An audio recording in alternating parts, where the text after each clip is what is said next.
Muy buenas y bienvenidos al canal a la página de Facebook de Desenredando la Red. Sobre todo muy buenas a todos los que estáis en directo y a los que veáis luego en diferido esta charla, esta entrevista en la página de Facebook de Desenredando la Red y también en mi canal de YouTube.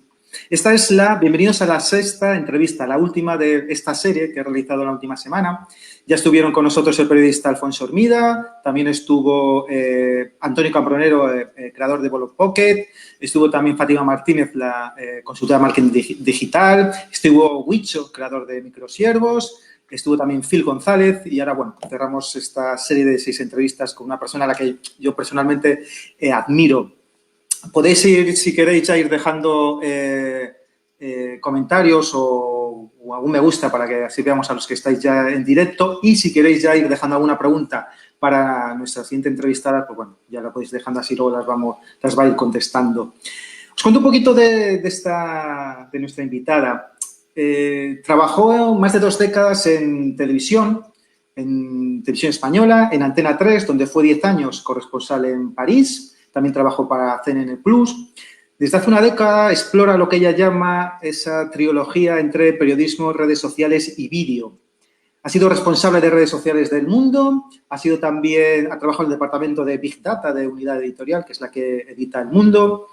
Y en mayo de 2011 cogió su BlackBerry y realizó a través de Twitter, minuto a minuto, una cobertura de todo lo que estaba sucediendo durante el 15M. La verdad que estuvo muy bien esa cobertura que hizo y por ello le dieron el premio Ortega y Gasset de Periodismo Digital.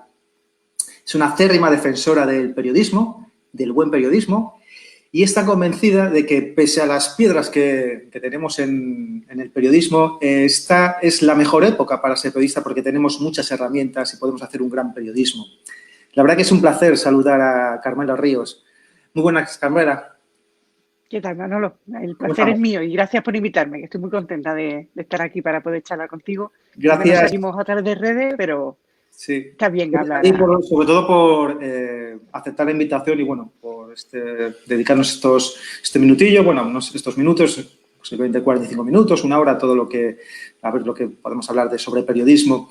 Lo primero, nada, ¿cómo estás? ¿Cómo lo llevas? Bien, vale, lo llevo razonablemente bien. En el momento en que, bueno, en mi entorno por ahora y toco madera, estamos todos bien y bueno, yo pienso que la gente tiene una gran capacidad de adaptación y bueno, pues ya nos hemos adaptado cada uno a su ritmo. Mi marido es periodista y teletrabaja y, bueno, yo me he pillado en un momento de repliegue profesional que me permite pues estar un poquito más encima de la casa y de la logística y de la intendencia.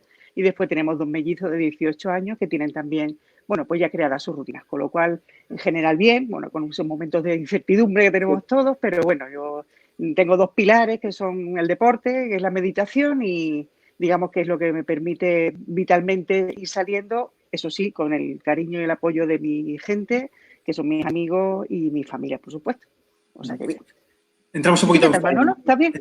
Sí, bien, también. Teletrabajando y, bueno, intentando llevarlo lo mejor posible y, bueno, como no tenía nada que hacer esta semana, pues digo, voy a invitar a 6 personas a las que admiro, las voy a entrevistar.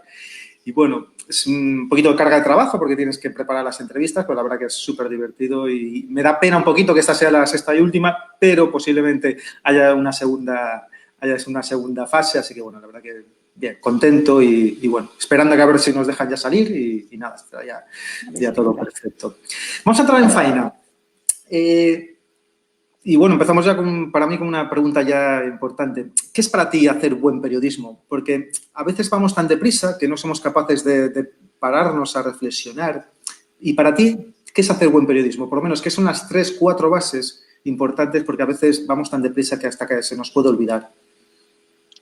Para mí, hacer buen periodismo es intentar hacer información útil a la sociedad. Yo creo que tendemos con frecuencia a olvidar por qué hemos hecho periodismo y qué significa el periodismo, que básicamente, en mi opinión, es un contrato con la sociedad civil. Nosotros tenemos mayor facilidad para entrar a ciertos sitios, a cambio contamos las cosas lo mejor que sabemos. Contamos cosas necesarias, contamos cosas que son prácticas, contamos la verdad. Y yo creo que todo el ejercicio del periodismo, en mi opinión, se fundamenta en ese pacto, no sé si tácito o implícito, pero moral y profundamente importante, que significa el ejercicio de un servicio público. Para mí, esa es la piedra en la que tenemos que apoyarnos cada día a la hora de hacer periodismo. Y a raíz de ahí o de esa derivan todo lo demás, los criterios de prevalencia, de rigor, de jerarquía, todos esos vienen, digamos, dependiendo de este o inherentes al primero. Para mí, básicamente, el periodismo es un servicio público. Y si olvidamos eso, en fin, hay algunos casos que vemos, estamos olvidando para qué estudiamos la carrera y por qué nos pagan. Sí, no está claro. Dices que el periodismo no ha muerto ni que va a desaparecer. No, el periodismo... Muy rotundamente, además. No, el periodismo, viva el periodismo. El periodismo tiene por delante horas de gloria, a condición de que sepamos adaptarnos a las nuevas tiempos, a los nuevos tiempos, a las nuevas realidades, a las nuevas plataformas y a la tecnología. O sea, ahora mismo un periodista tiene capacidad para poder contar más que nunca en muchos formatos, en muchas plataformas, siempre y cuando las conozca. Simplemente estamos en la era de la coexistencia de dos formas de hacer periodismo. De una forma, digamos, tradicional, como la hemos realizado durante décadas a través de los medios de comunicación, tanto impresos, prensa escrita o radio, como una nueva forma de hacer periodismo que en algunos casos ya está integrada en medios de comunicación tradicionales y que aportan un valor añadido a las historias. Me estoy acordando del periodismo de datos, de la infografía interactiva, de la infografía tucu, a secas. Es decir, ahora mismo hay una cantidad de herramientas que nos permiten, por un lado, obtener más datos, por otro lado, dar inteligencia a esos datos, poder conocerlos. Estoy hablando del periodismo de datos, que para mí es periodismo a secas y muy importante, y después la forma de visualizar toda esa información. Yo creo que hay una generación de periodistas en España que está sobre los raíles de esta forma de hacer periodismo y que aportan un valor añadido. Lo importante ahora es que incorporemos a otras generaciones que ya existen en los medios o que van a salir de las escuelas de periodismo, a veces formados por viejos periodistas, con lo cual yo creo que está todo por hacer, a condición de conocer y de formar, que como tú ya sabes es mi mantra: formación, formación, formación y formación. Sí, siempre hay que estar formando. Sobre todo porque ahora nunca como antes es más importante ahora el periodismo, sobre todo en la situación en la que estamos, sobre todo de bulos, fake news. Yo siempre digo que los periodistas somos como atletas y estamos entrenados para poder, siempre cometemos errores, pero siempre estamos un poquito más entrenados para diferenciar bulos y fake news. Entonces, quizás ahí los periodistas somos todavía más importantes que lo podíamos ser hace, 10 años. Totalmente. El problema es que en esta carrera por la lucha, en esta carrera por la verdad, hay una parte de periodistas o una parte de las que nos hemos quedado fondoncillos, es decir, hemos quedado con cierta tripilla porque no hemos estado entrenándonos en las nuevas técnicas para poder seguir siguiendo y respetando y buscando esa verdad. Entonces, un periodista tradicional te diría que ellos ya hacen verificación. Claro, la verificación está en el corazón del periodismo. El problema es que en el ecosistema actual de información es imposible poder verificar todo el material que llega y toda la información que llega con herramientas tradicionales. Y después, eso por un lado, y después hay que abrir un poquito el foco y observar el contexto histórico, político en el que nos movemos. Y en eso entra en juego la guerra, que es decir, entra el conflicto entre naciones que se dirime, que se ejercita, no con herramientas tradicionales como los misiles o las bombas, sino los conflictos se hacen ahora a través de luchas contra la información, con lo cual vivimos en un mundo donde la información también es un arma. Lo estamos viendo en España,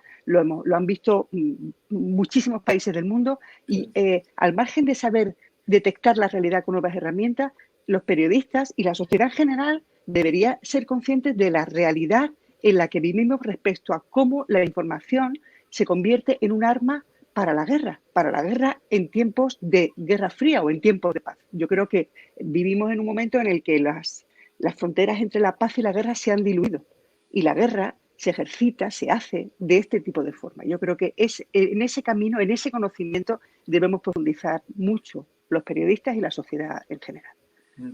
Llega verano de 2009 y abres tu cuenta de Twitter y dices que nunca imaginaste que te podía cambiar tanto como tu labor como periodista. ¿Cómo llegas ahí y qué es cuando de repente abres Twitter y dices, caray, ¿esto qué es? ¿Cómo es ese proceso? Pues es un proceso muy, muy intenso y muy doloroso también. De hecho, yo abro una cuenta de Twitter en agosto de 2009 porque estaba de vacaciones, estaba en Ceuta, yo trabajaba en CNN Plus, que era una cadena de noticias, la que básicamente me pasaba muchas horas en directo haciendo información en tiempo real. Inciso, abrazo enorme a toda la familia de CNN Plus, que ayer perdimos a José María Calleja. Bueno, a José María Calleja lo perdió toda la sociedad española como referente de un periodismo comprometido con las libertades, con la democracia, como un hombre honesto y como una persona maravillosa. Y bueno, sé que hay muchas personas muy tocadas y quería, bueno, de hecho, me ha venido a la cabeza José María Calleja, que era una de los, sí, para mí también, porque protagonistas de... Yo estudié la Facultad de Periodismo del País Vasco, yo he vivido desde los 3 años hasta los 25 en el País Vasco y Calleja era un referente para todos, era una persona fundamental. Es eso. Y bueno, yo creo que es un ejemplo en el que podemos mirarlo. Inciso, Sí, bueno, pues digamos, sucedió lo siguiente, como tenía el tiempo libre me dediqué a fuchiquear un poco con la red, no le vi mucho la gracia, pero bueno, seguí mirando. Al principio sí, suele pasar. Y además, claro, en el 2009 te aseguro que no había tanta gente como ahora y no estaban pasando, con lo cual yo tenía la sensación a veces de que decías algo y tal, y era como cuando gritas en la montaña y te devuelve el eco y dices, bueno, aquí no hay nada. De ahí damos un salto y me coloco en el 10 de diciembre de 2010, bueno, que fue el día en que se anunció la muerte o el cierre de CNN Plus. Y ese día, yo evidentemente, cuando supe lo que sucedía, me quedé devastada. Estaba en la puerta de la Audiencia Nacional con mi compañero Manolín Herrera, que es un cámara legendario y una persona maravillosa, al que le dieron la noticia. Fue él el que me lo dijo a mí. Estábamos haciendo un falso directo y él me dijo, Carmelilla, no cierran CNN Plus. Le dije, pero Manolín, ¿cómo va a ser eso? Y yo llamé a alguien dentro de Sogecable que me confirmó y que me leyó la nota de prensa con la que Sogecable iba a hacer público el cierre de la cadena. Yo no sabía que esa nota todavía no era pública y entonces en ese momento la pulsión del periodista Manolo, que tú también has debido sentir 1000 veces, es decir, tengo una noticia, si cierra un canal en España esto es un problema y es una noticia. ¿Y dónde la cuento? Y yo creo que, bueno, que allí pues Dios me iluminó y me dijo, mira, aquí lo que tienes aquí, una cuenta de Twitter donde puedes poner una noticia y yo puse una noticia con 2 palabras, cierra CNN Plus. Y en ese momento el teléfono explotó de llamadas, interacciones, retweets y tal. Y bueno, mirando lo que estaba sucediendo, impresionada y sorprendida, vi una luz. O sea, pensé, este es el camino. Aquí, si un periodista cuenta una noticia, hay una interacción con la gente, hay un público que te escucha y puedo hablar con él. Y bueno, volví a la tele, CNN cerró y yo decidí que la muerte de CNN tenía que ser mi primera historia tuiteada y así lo fue. Tuiteé desde el día 10 hasta el día 28 de diciembre de 2010, que fue cuando la cadena cerró. Y cuando cerró, pues pasamos a Sogecab, a Mediaset, que fue la cadena que compró Cuatro básicamente. En ese momento CNN 4 era la misma redacción, pero yo ya tenía mi corazón en las redes, me formé, me apunté a un curso y entonces a partir de ahí fue un proceso de alucine permanente viendo las posibilidades que tenía la herramienta. Con lo cual, bueno, yo hacía tribunales, me iba a tribunales con la BlackBerry y se me dedicaba pues a resumir autos, providencias, sentencias, a contar cosas, a fotografiarlas y a explorar lo que había dentro. Descubrí que evidentemente las posibilidades narrativas, y era una BlackBerry que hacía fotos y poquito más, eran increíbles y sobre todo que allí dentro había una cantidad de gente que se estaba informando y que estaba dialogando fuera de los medios tradicionales, sobre todo en los ámbitos más jóvenes, y esa escucha sobre un sector terminó siendo la clave para poder identificar todos los sectores de descontento antes del 15M. Bueno, me puso en contacto con gente pues, en universidades, Juventud y Futuro, y bueno, pues empecé a seguirlos y ahí fue la cosa, la pulsión de contar siempre. Bueno, pues la televisión tiene sus tiempos. Y sí, la crónica en directo que permite Twitter es mucho más fresca, mucho más rápida y después un periodismo que a mí me da la vida y que es el que me gusta, que es el periodismo en la calle, a pie de calle, o sea, sobre el terreno, que es... Hay que oler las noticias para contarlas, Manolo. Hay que oler las noticias, verlo, tocar a la gente, o sea, tocarlo ahora sería casi un pecado, pero acercarte tanto te da una impresión de la realidad que evidentemente sale reflejado en la crónica. Poder contarlo en el momento, yo que soy una periodista de breaking news, de está pasando, voy a contarlo, pero a mí me redimió, me dio la vida. Pienso que Twitter en general, las redes y Twitter en general es una revolución para el periodismo. Llega mayo de 2011, un poquito después, y de repente ves que hay gente que está en la Puerta del Sol de Madrid, te coges tu BlackBerry y te vas allí a tuitear minuto a minuto lo que estaba sucediendo. Que es un poquito lo que nos estás comentando ahora. Tú tienes la necesidad de estar muy pegada a la gente, a la noticia, y te vas allí y empiezas a contar todo lo que está sucediendo. También tengo ¿por qué lo haces a través de Twitter y no, por ejemplo, lo haces a través de una página de Facebook o no lo hiciste a través de un blog? ¿Usas Medium? ¿Por qué Twitter?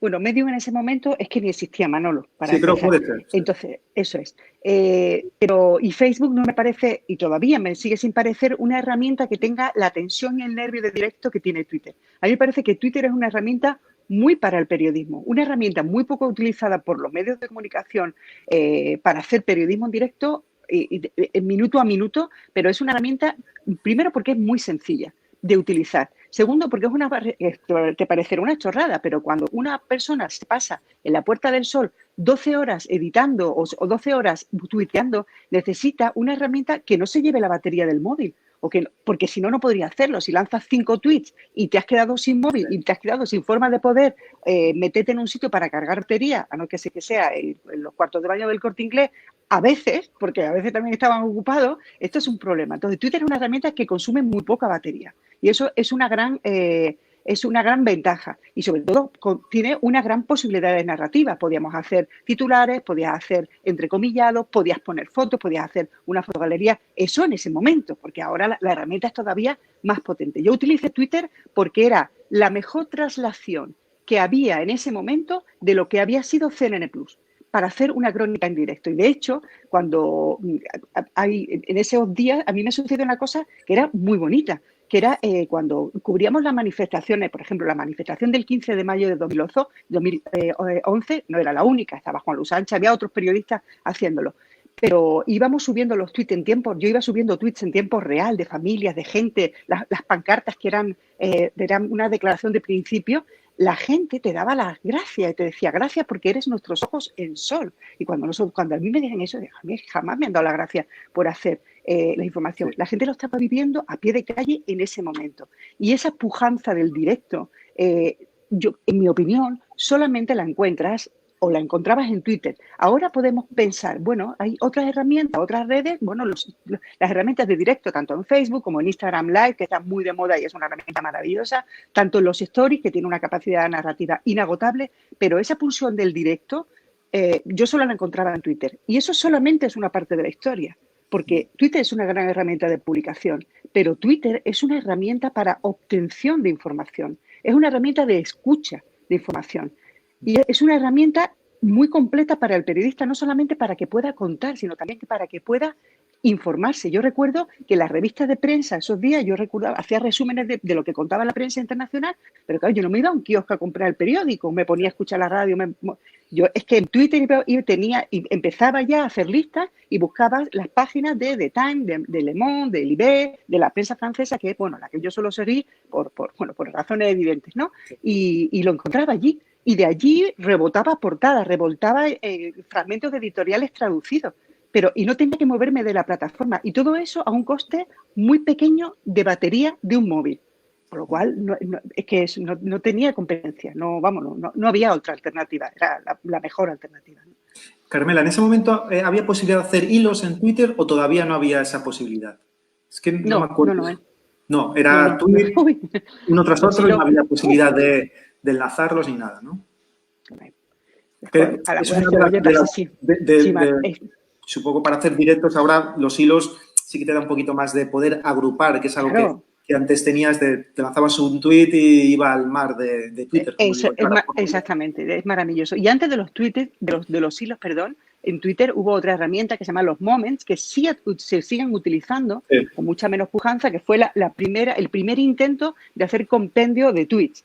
yo creo que, bueno, ya, pequeña elección de Twitter. En Twitter se puede hacer compendio de tweets, se pueden unir tweets o reunir de 3 formas diferentes. En las listas, en los moments y en los hilos. Esas son las tres formas de poder hacerlo. Entonces, en ese momento no había ni moments, ni momentos, ni hilos. La única forma era de ir tuiteando sin poder unirlo. La gente simplemente te seguía, podía poner una notificación si tú tuiteabas o directamente, si ellos sabían que tú estabas en un momento dado porque había una asamblea o había una llegada de una manifestación o llegaba la policía o había un ágora montada en mitad del sol, en ese momento la gente sabía que estaban pasando cosas. Y después hay otra cosa, Manolo, cuando has trabajado en televisión durante tantos años, tú informas a través de las imágenes. ¿Sabes? Cuando a mí se me plantea una cobertura, yo pienso en imágenes, pienso en cómo la voy a contar, en cómo y qué referentes visuales tiene. Y en ese sentido, el 15M era una bomba de neutrones, porque tenías visualmente millones de pequeñas historias que contaban la gran historia. Te pongo ese trabajo, si lo queréis ver o si alguien lo quiere ver, está en Twitter, se llama pues el 15M, Carmela Ríos, y sale el trabajo publicado. Y entonces, claro, es que las pequeñas historias, mira, recuerdo la foto, una gran foto de Sharon Stone, que era como una especie de póster de una perfumería que una perfumería donó para que la gente del 15M, alguna acampada, alguna asamblea, formara una especie de murillo. Entonces, de repente apareció un chico con rastas, con la foto de Sharon Stone bajo el brazo y la colocó. Y claro, la foto era maravillosa. Pero entonces, te cuentas un pedazo de foto de Sharon Stone guapísima en mitad de sol, en mitad de todo ese lío. Otro, por ejemplo, un chaval que se iba manifestando con una pequeña pancarta que ponía "Va por ti, abuelo". Va por ti, abuelo. Entonces, la foto simplemente de la pancarta ya es que lo decía todo. ¿Qué te digo? Rafael, el cocinero, que esto es una historia maravillosa de la que se podría hacer una película perfectamente. Rafael era un cocinero jubilado que cuando se montó la acampada en la Puerta del Sol apareció allí, se prestó voluntario, dijo que él quería ser el cocinero de la asamblea.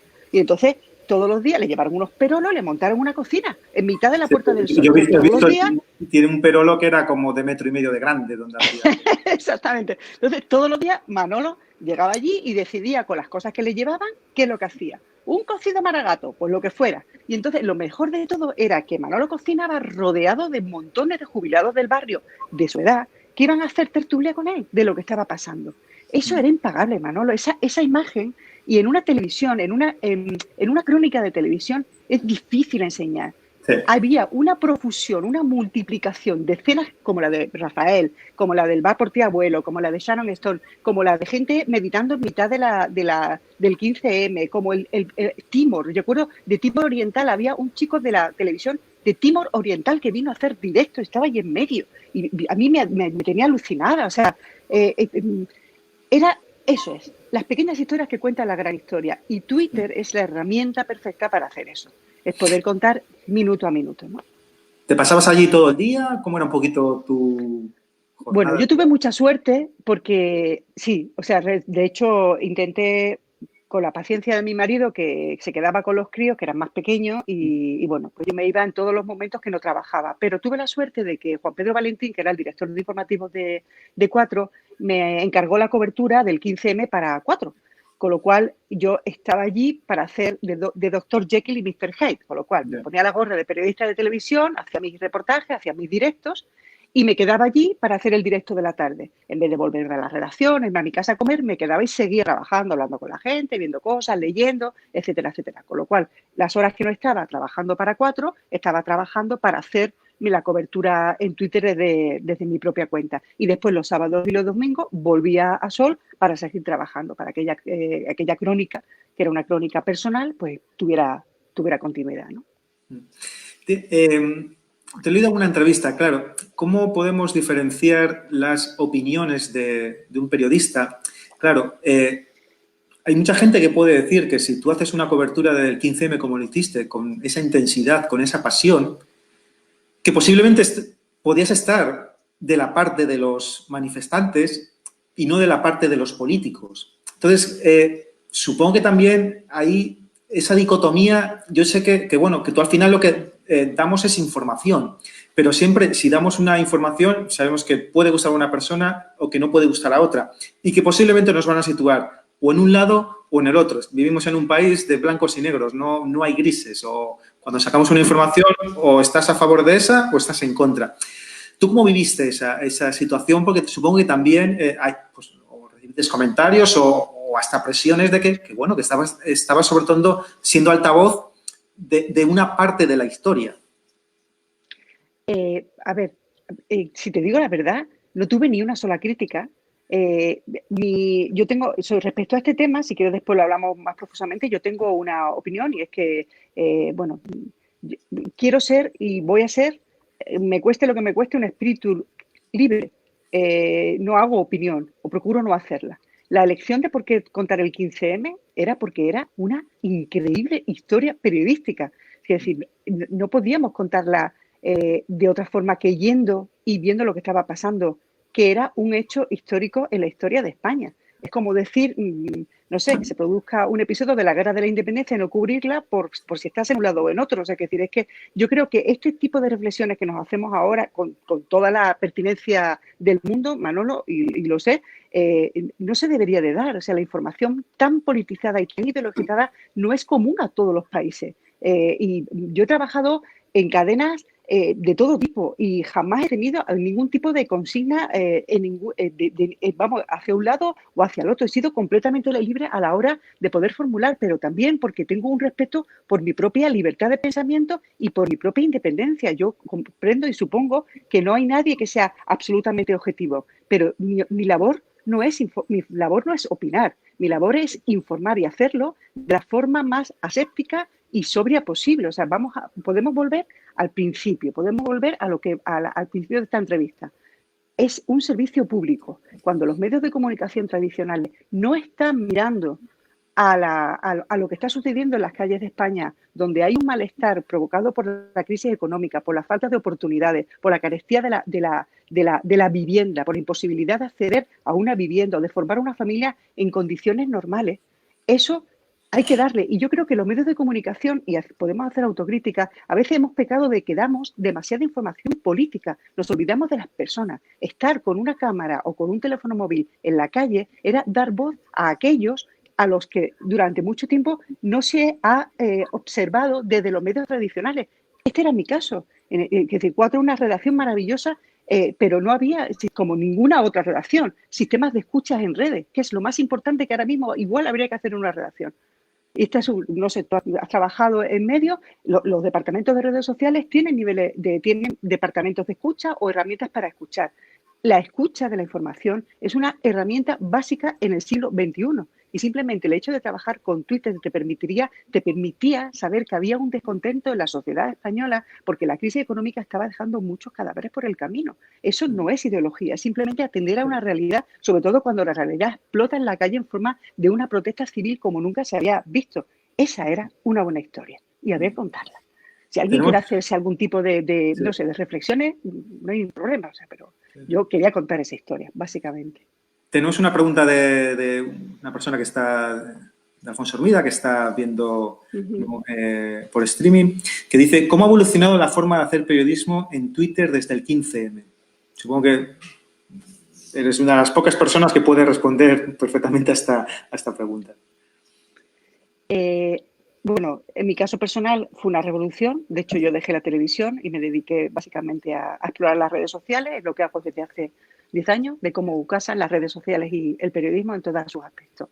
Y yo creo que los medios sí intuyeron y comprendieron que había una realidad que se les había escapado. Pero lo gracioso es que esto ha vuelto a suceder después con la victoria de Trump y con la historia de Brexit, cuando suceden cosas que explotan como champiñones y es que resulta que no hemos estado mirando un poco qué es lo que estaba pasando en las raíces. Yo sí creo que en ese momento las redes sociales como herramientas no tanto de publicación, pero de observación, sí empezaron a tener un mayor protagonismo dentro de las redacciones. Muchos periodistas intuyeron que evidentemente tener una cuenta en Twitter era una forma de hacer marca personal. Inciso, sin saber lo que quieras hacer en Twitter, eso es un gran peligro para un periodista y hemos visto meteduras de pata hasta la extenuación. Pero es verdad que los periodistas de los equipos de redes sociales o los raritos de las redes sociales que estaban detrás de las columnas allí puestos, pues empezaron a tener un espacio un poquito más decente o más visible en las redacciones, y la gente empezó a pensar que evidentemente que las redes sociales sí que tenían que ver algo.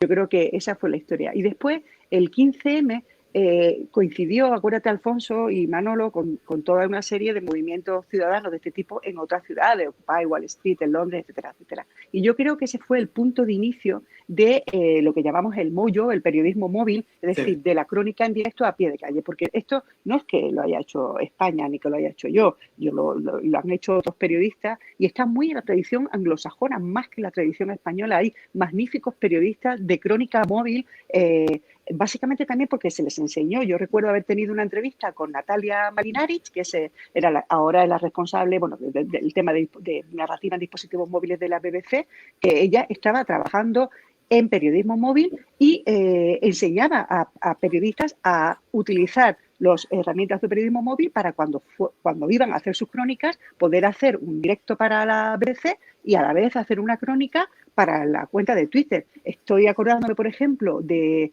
la cobertura del Brexit que hizo Le Monde en Twitter, y era excelente, y de hecho ellos la anunciaban. Yo recuerdo que me pegaba me pegaba con muchos periodistas, porque todavía hay gente que piensa que en Twitter no se hace periodismo, y por supuestísimo que en Twitter se hacía periodismo. Entonces, los medios anglosajones lo han entendido muy bien, algunos medios franceses lo hacen a gran nivel de excelencia, y a los españoles nos ha costado un poquito más. El final de la historia es ese anuncio que ayer ponía New York Times en Twitter: están buscando un editor para el equipo de semana de Instagram.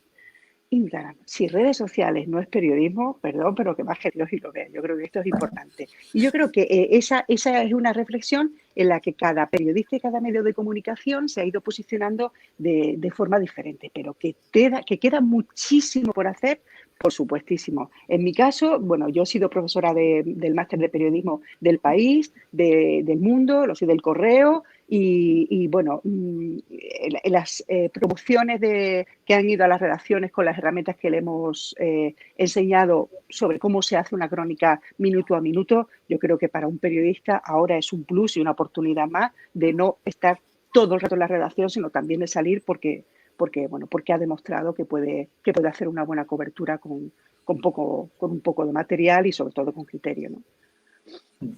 Alfonso, Alfonso. Sí, Alfonso introduce otra, vamos a mostrar otro comentario, otra reflexión que también es interesante, que dice: muchos creen que trabajar en Twitter fuera de tu horario laboral es hacerle la competencia a tu propia empresa. Que es un poquito lo que tú comentabas antes cuando hacías el 15M, que estabas, en teoría, trabajando para tu marca personal y luego también trabajando para Informativos 4. ¿Has tenido algún problema en ese sentido? ¿Dónde se debe publicar primero si estás de tiempo libre y te das de bruces con una noticia? ¿En tu perfil personal o en el de la empresa? En el de la empresa.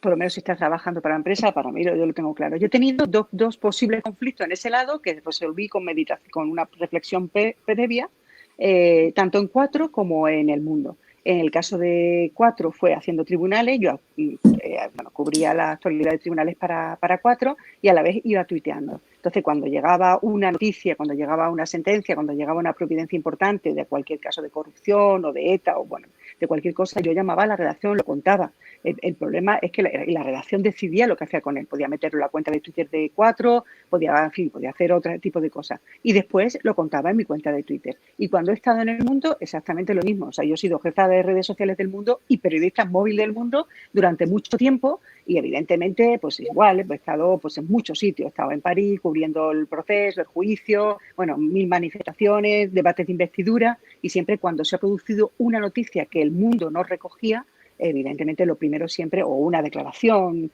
de alguien recogida en el móvil, por supuesto lo primero siempre es el periódico. O sea, yo creo que cuando uno integra las redes sociales, la cobertura en redes dentro de la dinámica de la redacción, esto está perfectamente engrasado. Yo creo que los posibles conflictos se daban más al principio.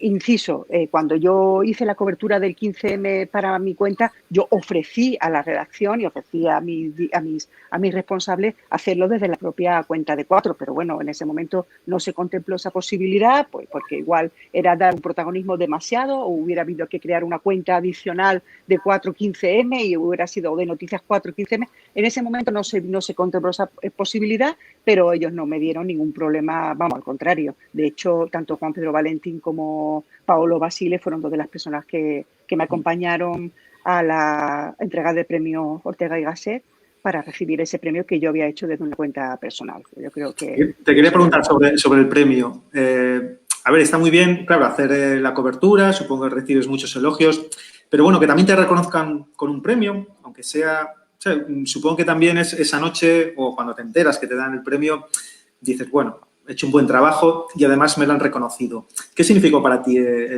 este premio? Mira, para mí el premio fue poder hacer la cobertura, no sé, tú eres periodista, seguramente vicioso del periodismo, como decía una amiga mía de la agencia France Press, una cubana, tú eres una viciosa del periodismo, decía. Yo fui tan feliz haciendo esa cobertura. Me lo pasé tan bien, aprendí tanto, me provocó tal satisfacción, bueno, me redimió tanto de la muerte de CNN Plus, que yo ya con eso ya estaba pagada. Si además de eso te dan un premio en el que una cantidad de periodistas que tú reconoces como tus referentes, Soledad Gallego Díaz o Iñaki Gabilondo, Joaquín Estefanía, te reconocen reconocen que una cobertura de Twitter tiene valor y peso periodístico suficiente como para merecer un premio, es de un nivel de alegría muy grande. Yo recuerdo haber llorado el día que me llamaron para comunicarme que me habían otorgado ese premio. Yo lloré en la redacción, me fui, lo que pasa es que no lo podía decir, me tuve que ir al parking de Telecinco a llorar, pero ahí estuve llorando un rato.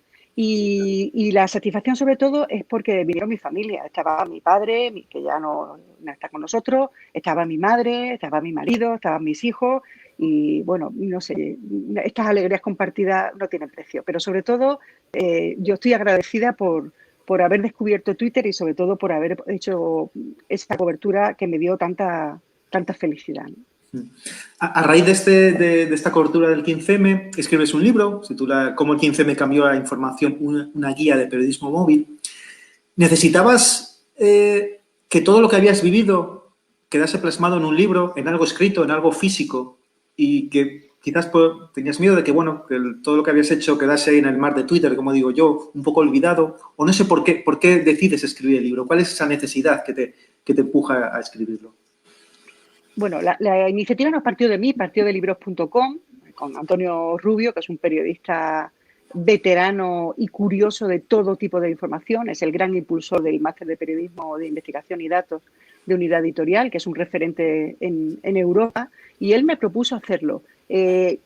No casó bien porque además, bueno, yo empecé a trabajar poco, a ese libro no le dediqué todo el tiempo y ese libro, como todos los libros que se refieren a redes sociales, corren el riesgo de quedarse obsoletos. Y de hecho, no sabía exactamente cómo tenía que plantear esa historia. Yo suelo, en fin, buscar siempre un sentido práctico. O sea, que si hago algo que le valga a alguien, que pueda compartir un conocimiento, que pueda ser de utilidad a alguien. Y en ese caso, bueno, intenté plantear el libro, pues no tanto como de explicación de las herramientas o del periodismo móvil, sino un poco de la vivencia, dando algunas claves que hubieran podido servir a alguien. No es un libro del que yo me sienta particularmente satisfecha porque es decir, empecé a trabajar en Unidad Editorial poquito después, pero sí me parece que es un libro honesto en el sentido de que me permitió plasmar más la vivencia que el análisis de las propias herramientas que, como te digo, Manolo, quedan obsoletas enseguida. O sea, que el Twitter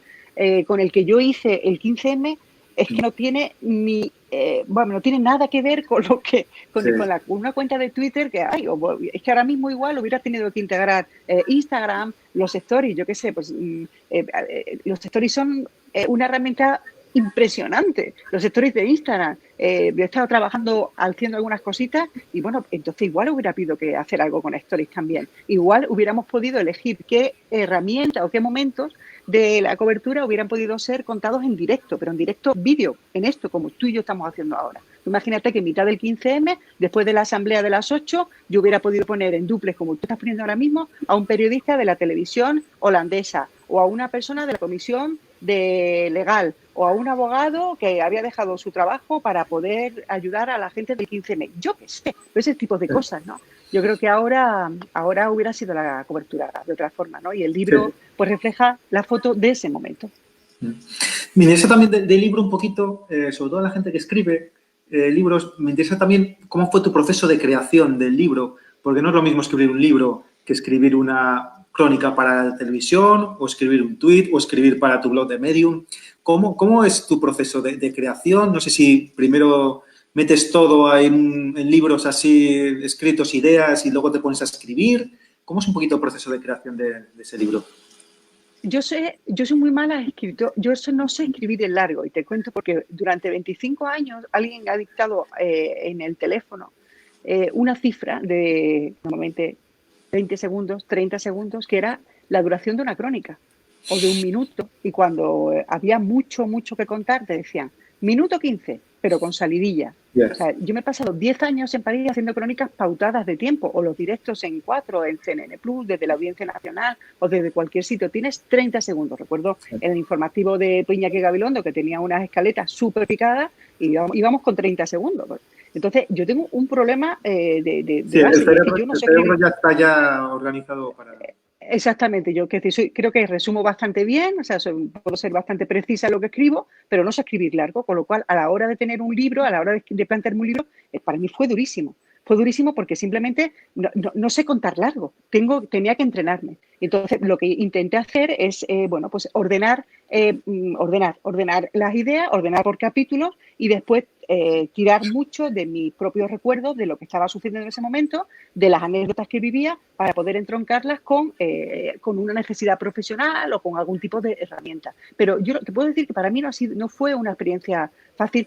Hubiera necesitado más tiempo porque hubiera tenido que en ese momento aprender a escribir largo y después escribir el libro. Y ese proceso en mi caso se redujo demasiado. Y bueno, yo creo que quedó un libro honesto, pero francamente no es un libro bueno, que a mí me hubiera gustado escribir si hubiera tenido más el tiempo de aprender. Sin embargo, escribo en un blog, pues creo que las cosas se entienden, o puedo escribir un post en Medium y bueno, todo va bien. Pero escribir largo, Manolo, no es lo mismo. Sí, es complicado, es otra técnica totalmente diferente. Yo siempre digo... Y me encanta leer, sí. Sobre un mismo tema, no escribo igual para el periódico, no escribo igual para un blog, no escribo para cuando hago para el canal de vídeo, es totalmente diferente. Aunque sea el mismo tema, vas a hablar de una forma diferente, vas a escribir de una forma diferente.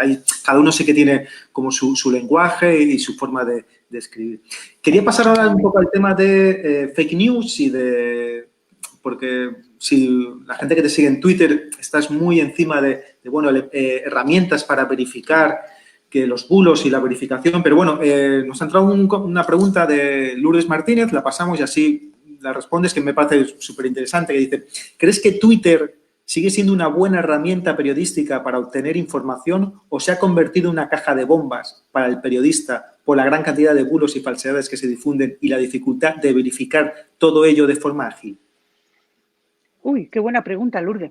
Sí. A ver, yo te diría, yo creo que Twitter sigue siendo una buena herramienta de información, una buena herramienta para el periodista, a condición de conocerla mejor y de poder realizar una serie de tareas previas.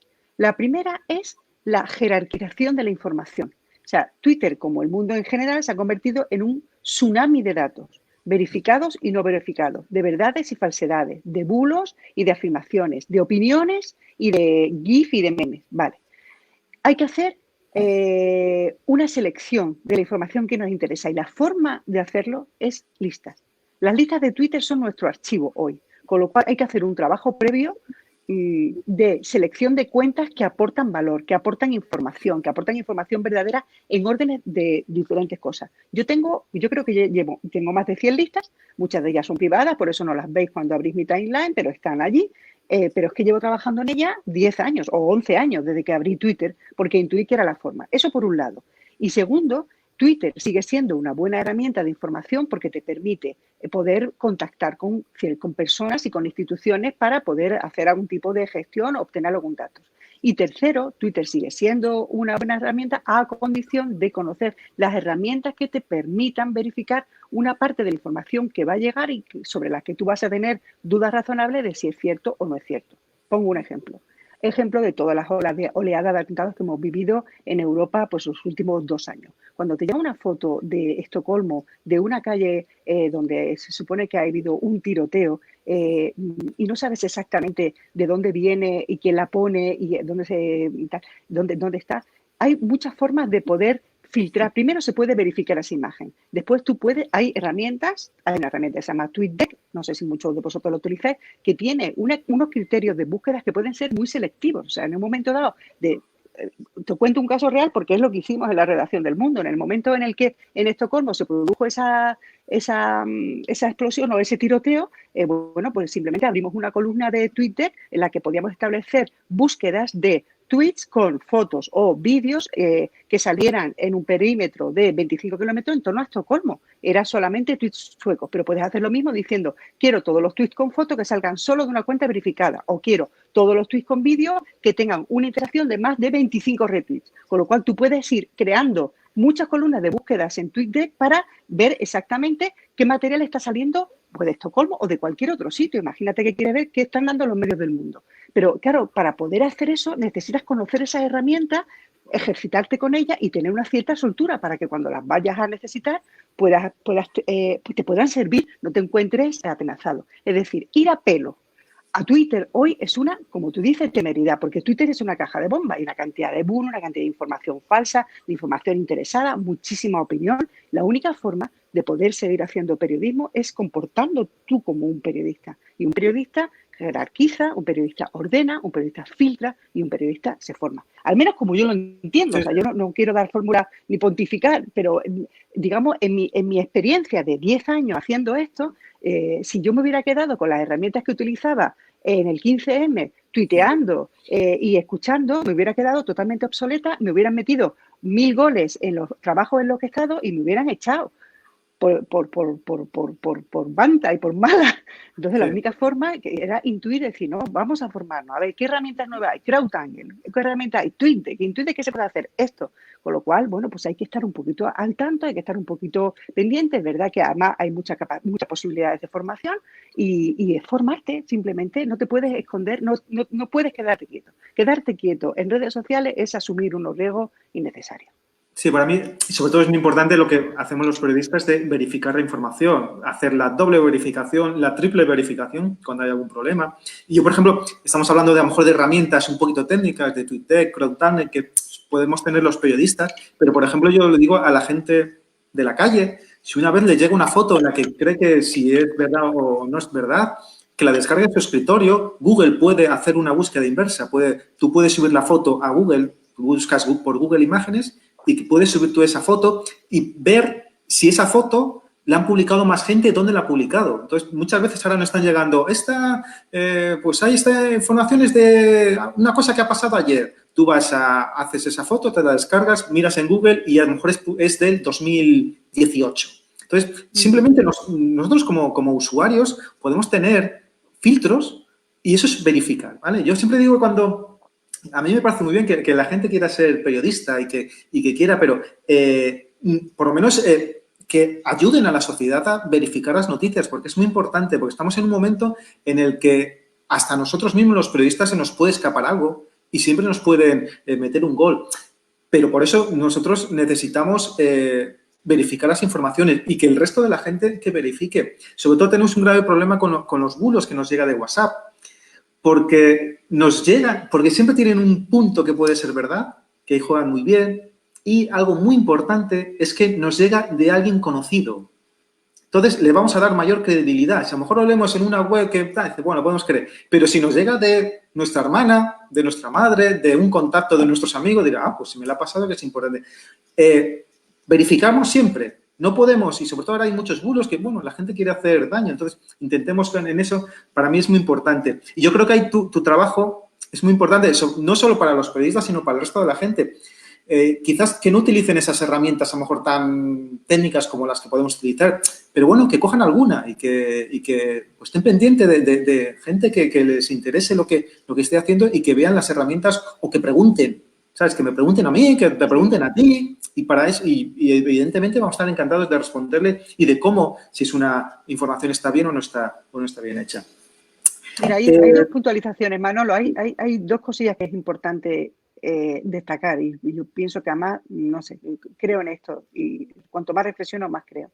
La segunda es que debe haber un cambio de actitud hacia la información de la sociedad en general.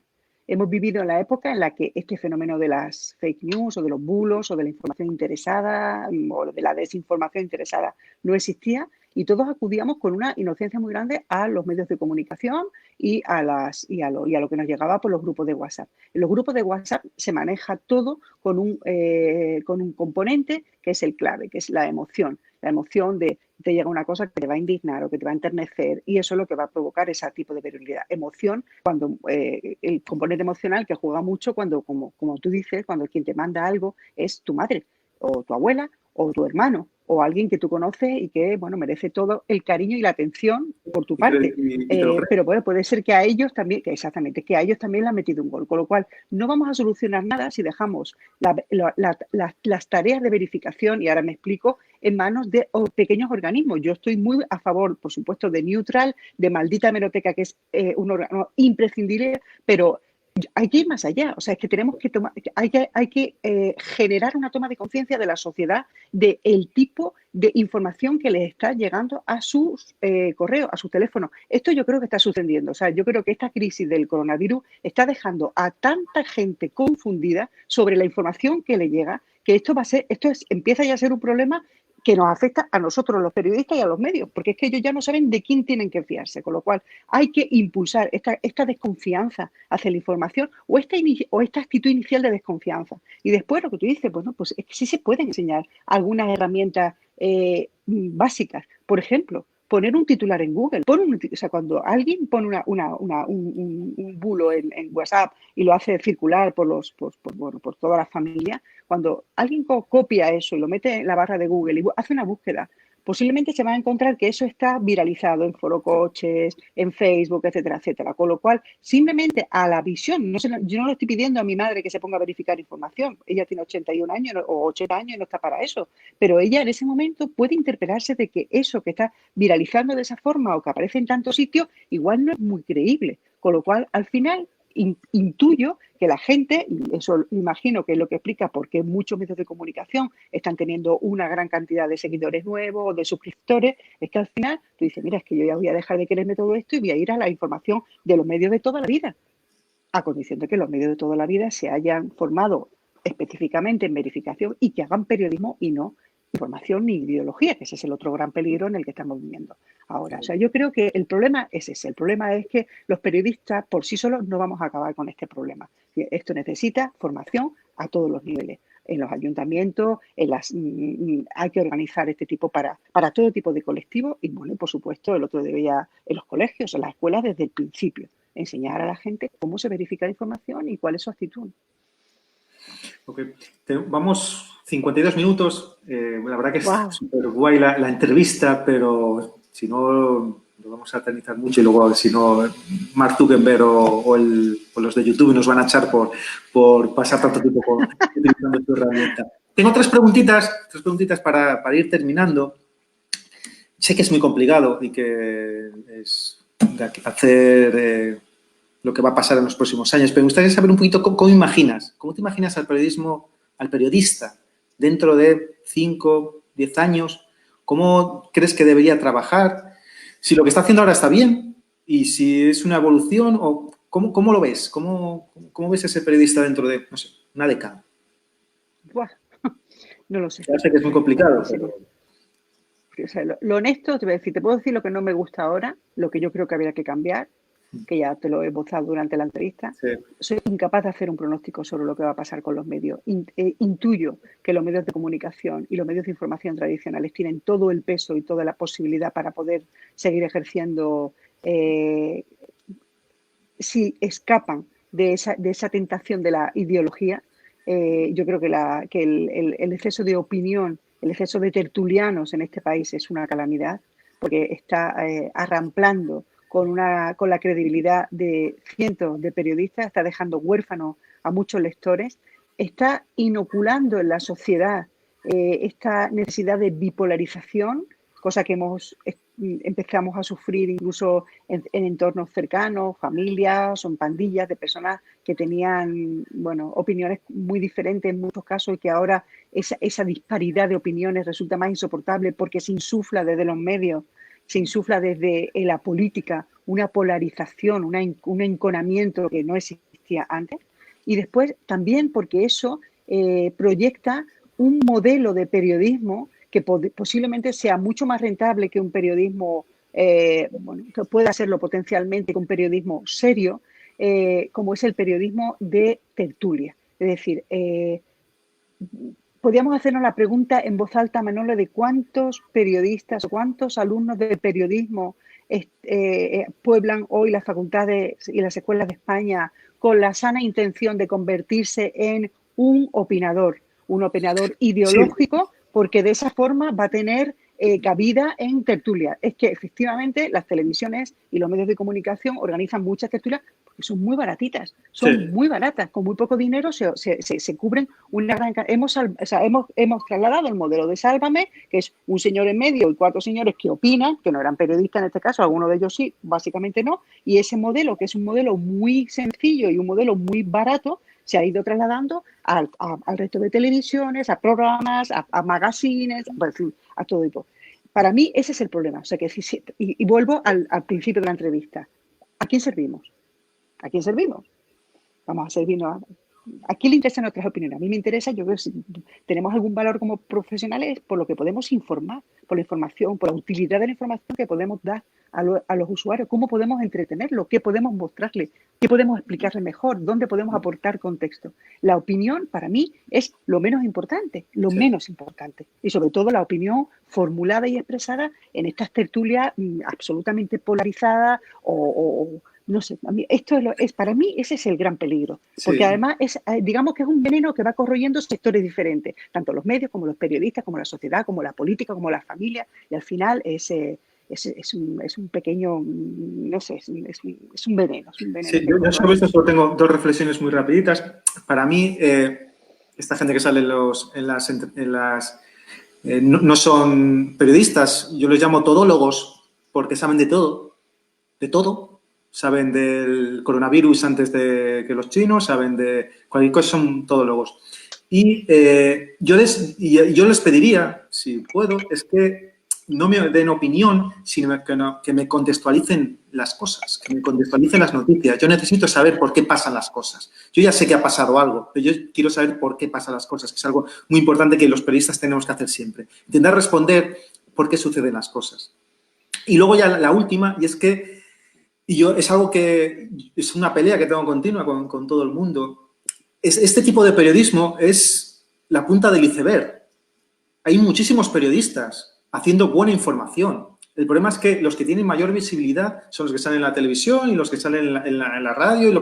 Pero hay muchísimos periodistas haciendo información buena, haciendo ese tipo de información que es la que estamos hablando durante toda esta charla. Está bien y el problema es que la punta del iceberg, los que están por debajo, intenten copiar o quieran llegar a lo que está haciendo la punta del iceberg. Entonces, yo pediría que no nos contaminemos de ese veneno, que es minoritario, pero que hace mucho ruido. Y para nosotros sí que es complicado esa historia. Pero bueno, yo les llamo todólogos, porque bueno, saben de todo. El síndrome de los periodistas gritones, que además van creando escuelas. Entonces, yo es que los veo y digo, Colín, pero si no hay nada, que tienen opinión de todo. Digo, joder, a veces digo, pues de esto no tengo ni idea, no voy a poder. Pero bueno, dos preguntitas. Bueno, 3. Una así muy breve. Además de Twitter, ¿tu otra red social favorita? Instagram. Instagram. Que además, sí, porque como le he dedicado mucho menos tiempo a Twitter, todavía tengo una gran margen de mejora, me lo estoy pasando muy bien descubriendo cosas ahora, haciendo cosas, ayudo a amigas a hacer cosas para sus empresas y bueno, a hacer más story. También he hecho alguna cosita más en story, es Instagram. Instagram es una bomba. Tengo cuenta en TikTok también, que evidentemente me pilla, es muy divertido porque es un torrente de ingenio y de creatividad, tal como yo veo. Bueno, yo creo que un medio puede tener una cuenta de Instagram que no llevaría yo, evidentemente, la cuenta de TikTok, pero bueno, no sé. Yo soy muy fan de las redes sociales, a pesar de todos los peligros, si se utilizan bien. Y bueno, creo que hay mucho por hacer todavía, ¿no? O sea que, pero si mi pregunta es Instagram, o sea. Si para periodistas o bueno, para gente que quiere estar informada sobre el mundo del periodismo, o 5 cuentas, 5 referentes que tengas en Twitter, de estos que dices, estos 5 hay que seguirlos porque, bueno, nos van a dar buena información, va a estar toda, bueno, que nos podemos fiar de toda ella y que, bueno, que son referentes por lo que están contando y por lo que son y su forma de actuar. ¿Quién? Sobre información, pues mira, bueno, esta... Ay, Dios mío, pues mira, el primero sería Ismael Nafría, que es un referente para mí. Es la persona que mejor conoce el New York Times y es una persona que es un consultor de medios maravilloso. El segundo sería Pepe Cerezo. Yo, aparte de Ismael Nafría, yo le pediría a la gente que, si es periodista, que se suscriba a su newsletter. Yo estoy suscrito a su newsletter. Sí, por supuesto, claro. Sí.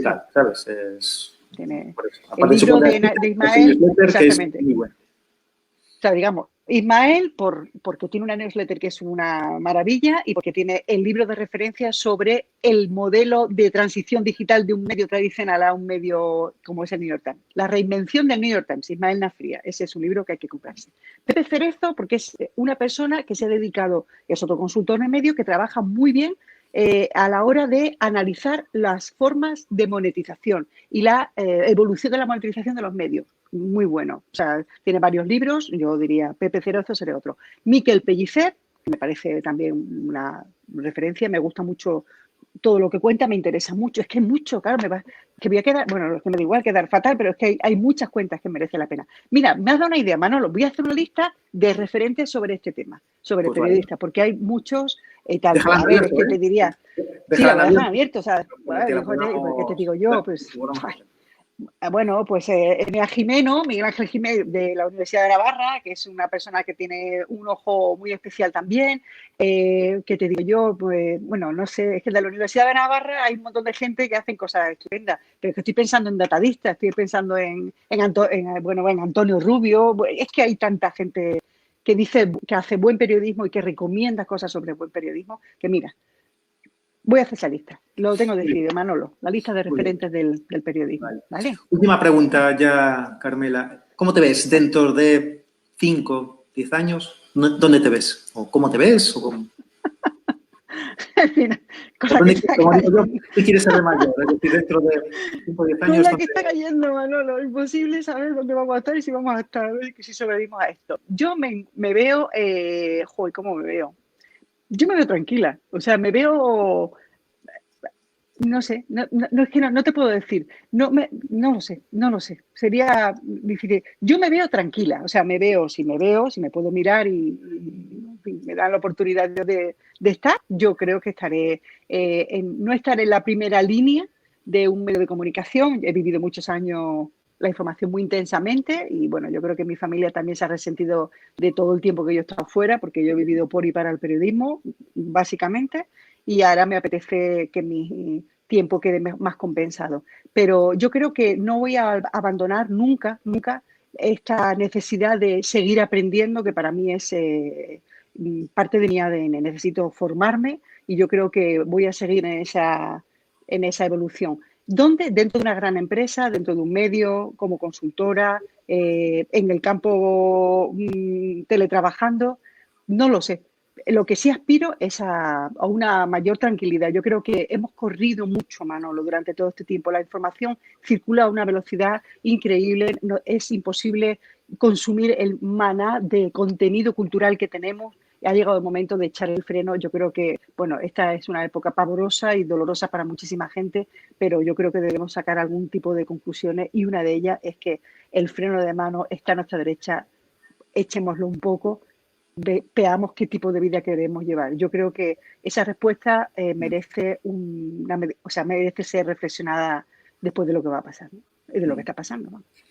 Muy bien, Carmela, pues ha sido un placer, de verdad. Ha sido un placer. Se me ha pasado volando. La verdad que nada, ha sido un placer y sobre todo, como digo yo, a veces necesitas, como digo, volver a los clásicos y bueno, tú eres de esas personas a las que de vez en cuando recurrir cuando a lo mejor tienes alguna de estas pequeñas crisis existenciales que todos tenemos un poquito de cómo vemos el periodismo y la verdad que es una gozada que bueno, tengas tan claro cómo tiene que ser el periodismo, como yo creo que lo comparto, hay mucha gente compartiendo esa misma idea que tú tienes. La verdad que es un placer, ¿vale? Sobre todo, muchísimas gracias por rápidamente aceptar poder hacer la entrevista y de verdad que ha sido un placer tremendo la charla. Lo mismo te digo, ha sido un buen rato. Además, sí, como estoy un poco replegada, no tengo muchas ocasiones para hablar así largo de periodismo y ha sido estupendo. Muchas gracias, Manolo. Pues nada, muchísimas gracias, Carmela. Muchísimas gracias a los que habéis estado en directo en la página de Facebook. En breve estarán también en el canal de YouTube. Y nada, simplemente tened cuidado, cuidaros y nos vemos en las redes sociales. Un abrazo. Eso es. Hasta pronto. Chao.